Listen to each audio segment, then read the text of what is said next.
हरियाणा के 5 बार के मुख्यमंत्री, हरियाणा की राजनीति के पुरोधा, एक कद्दावर नेता, इनेलो सुप्रीमो, विपक्ष के नेता और एक बड़ा नाम ओम प्रकाश चौटाला नहीं रहे। मेदांता में जब भी वो बीमार होते थे तो मेदांता में ही उनको ले जाया जाता था। मेदांता में ही उन्होंने अंतिम सांस ली। गुरुग्राम में थे वो उस वक्त जब उनको मेदांता ले जाया गया। 89 वर्षीय ओम प्रकाश चौटाला जी का देहांत हो चुका है। एक बड़े नेता रहे, बहुत बड़े नेता रहे, बहुत बड़ा नाम रहा। स्वर्गीय देवीलाल के बेटे ओम प्रकाश चौटाला ने हरियाणा की बहुत बार कमान संभाली और एक नामी मुख्यमंत्री रहे हरियाणा के। डीएसपी के साथ जो ओम प्रकाश चौटाला जी का किस्सा, वो भी सबकी जुबान पर है। जब मुझे खबर मिली तो मैंने सोचा इसके बारे में वीडियो बनाना बनता है। मैंने कुछ ज़्यादा रिसर्च नहीं करी, केवल वही बातें बता रहा हूँ जो हम सुनते आए हैं, जो मुझे पता है। 1 जनवरी को उनका जन्म हुआ था आज़ादी से पहले, और 2025 आने से पहले वो दुनिया छोड़कर चले गए। अभय चौटाला जो उनके छोटे बेटे हैं वो उनके साथ थे। अजय चौटाला अलग हो चुके थे, पार्टी अलग बना ली थी।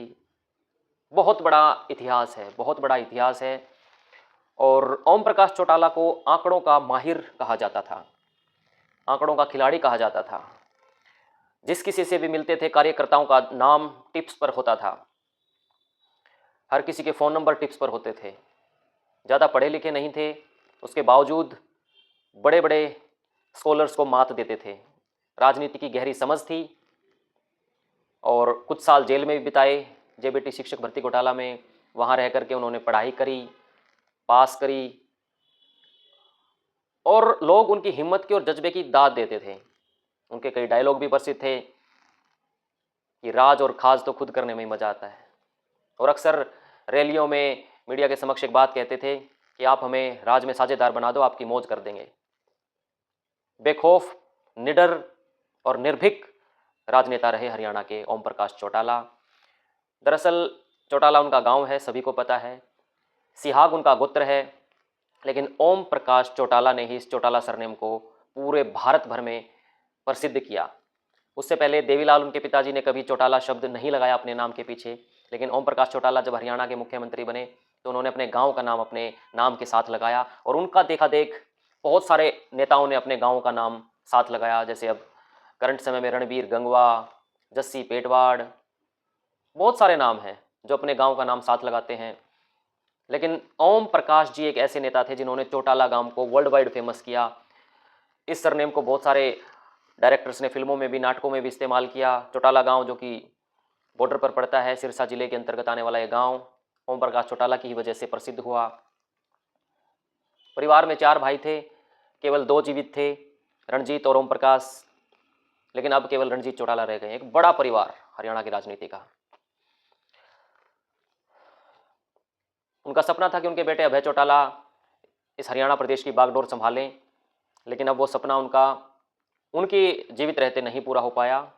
और अभय चौटाला कभी हरियाणा प्रदेश के मुख्यमंत्री नहीं बन पाए उनके जीवित रहते। जब भी बीमार होते थे तो मेदांता में ही उनको ले जाया जाता था। एक बड़ा अस्पताल मेदांता गुड़गांव में स्थित, वहीं पे उन्होंने अंतिम सांस ली। और एक बड़े कारोबार से भी ताल्लुक़ रखते हैं चौटाला परिवार। गुड़गांव में बहुत बड़ा उनका कारोबार है।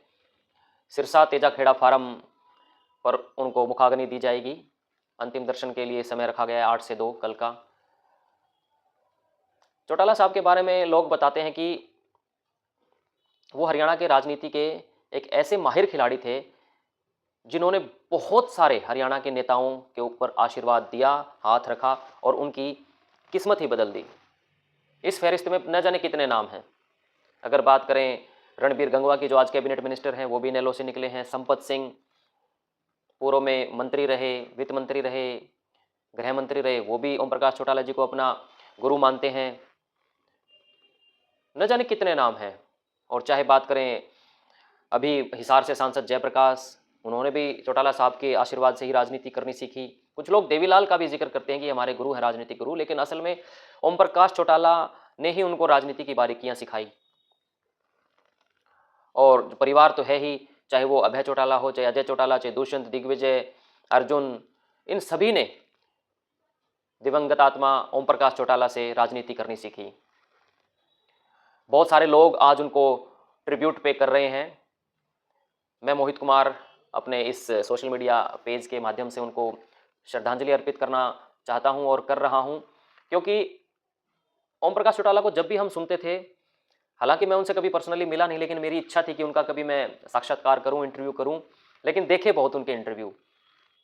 उनसे हमने बोलना सीखा, यानी किस प्रकार शब्दों को पिरोया जाता है, किस प्रकार शब्दों का तालमेल बिठाया जाता है। राजनीति के अंदर बोलने वाले, जो बहुत अच्छा बोलने वाले नेता रहे, उनमें से सबसे अव्वल नेता ओम प्रकाश चौटाला ही थे। और उसके बाद उनका सारा परिवार ही, चौटाला परिवार ही बोलने में काफ़ी अच्छा है। राजनीतिक बातों को बहुत ही अच्छे तरीके से अपने ऑडियंस को वो पेश करते थे, चाहे रैली हो, चाहे कोई समागम हो, चाहे जनसंवाद कार्यक्रम हो, हर जगह जो बोलने का जो एक तरीका होता है, उनसे बहुत लोगों ने बोलना सीखा है। जो आजकल के जो कार्यकर्ता हैं, चाहे वो किसी भी पार्टी के हों, लेकिन ओम प्रकाश चौटाला से बहुत लोगों ने राजनीति का भाषण देना सीखा है कि किस प्रकार भाषण दिए जाते हैं। ये उनके खून में है। तो इस प्रकार के एक नेता रहे ओम प्रकाश चौटाला जी, अब नहीं रहे हैं। भगवान उनकी आत्मा को शांति दे। और सबसे ज़्यादा गमज़दा INLD पार्टी आज होगी, क्योंकि रीढ़ की हड्डी थे ओम प्रकाश चौटाला इनेलो पार्टी की, क्योंकि उन्हीं से सब कुछ सीखा करते थे कार्यकर्ता। इनफैक्ट अभय चौटाला भी, कि अब आगे की रणनीति कैसे बनानी है, क्या करना है। तो एक बड़ा सेटबैक अभय चौटाला को जरूर आज लगा होगा। तो बहुत बहुत धन्यवाद। ओम प्रकाश चौटाला जी अब नहीं रहे हैं। इस वीडियो को यहीं पे बंद करता हूं। आप अपने श्रद्धासुमन अर्पित कर सकते हैं। रेस्ट इन पीस, या जिस तरह से भी आप करना चाहिए, और तेजा खेड़ा फार्म हाउस पर आप जा सकते हैं। बहुत बहुत धन्यवाद। जय हिंद।